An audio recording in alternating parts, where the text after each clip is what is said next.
사기, 횡령, 배임 등 경제 관련 문제로 고소당했을 때 어떻게 대처할까요?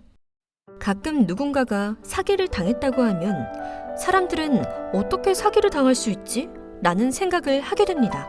하지만 사기는 보이스피싱처럼 전혀 모르는 사람에게 피해를 입는 경우도 있고 아는 사람한테 당하는 경우도 있습니다. 사기뿐만 아니라 횡령, 배임 등 경제 관련 사건을 보면 믿는 사람한테 피해를 입고 고소를 하기도 하는데 고소를 당한 입장에서는 경제 문제로 고소를 하는 지인에게 배신감을 느끼기도 합니다. 실무에서 보면 경제 관련 문제로 고소를 하는 이유는 진짜 피해를 입어 화가 나서 처벌을 원하는 사람도 있고 추후 민사소송을 위해 증거를 확보하기 위한 고소를 하는 사람도 있습니다. 하지만 이는 실무 경험이 풍부한 변호사가 보았을 때 쉽게 판단할 수 있어도 관련 경험이 없는 사람, 특히 처음 고소를 당한 입장에서는 감정적으로 대할 수밖에 없습니다. 예를 들어 경찰의 조사를 신세한탄의 장으로 생각한다는 것입니다. 실제로 단순히 당사자들 사이의 경제 관련 문제여도 경찰은 이 사실을 모르기 때문에 조사에 임할 땐 진술에 신경을 써야 합니다. 피해자의 고소 내용도 중요하겠지만 경찰은 조사 과정에서 고소를 당한 사람의 입장도 귀 기울이는 경우도 있습니다.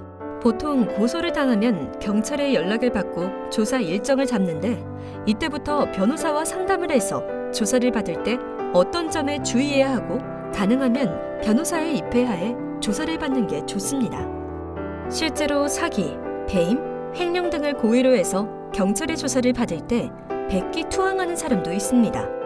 물론 죄를 인정하고 반성하는 태도를 보인다면 선처를 받을 수 있겠지만 경제 관련 사건은 피해 금액이 중요하기 때문에 가중처벌의 규정에 해당되는 피해 금액이라면 적극적으로 금액을 줄이는 노력을 해야 합니다.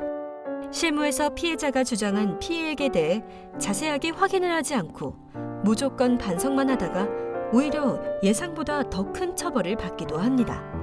그리고 경제 관련 사건에서는 피해자와 합의를 하는 것도 중요합니다. 정말 억울하게 고소를 당한 사건이라면 피해자와 합의를 하는 걸 신중하게 고려해야 하겠지만 사실관계가 뚜렷하고 증거가 충분해서 유죄 판결을 면할 수 없다면 피해자와 합의를 해서 최대한 처벌을 적게 받아야 합니다.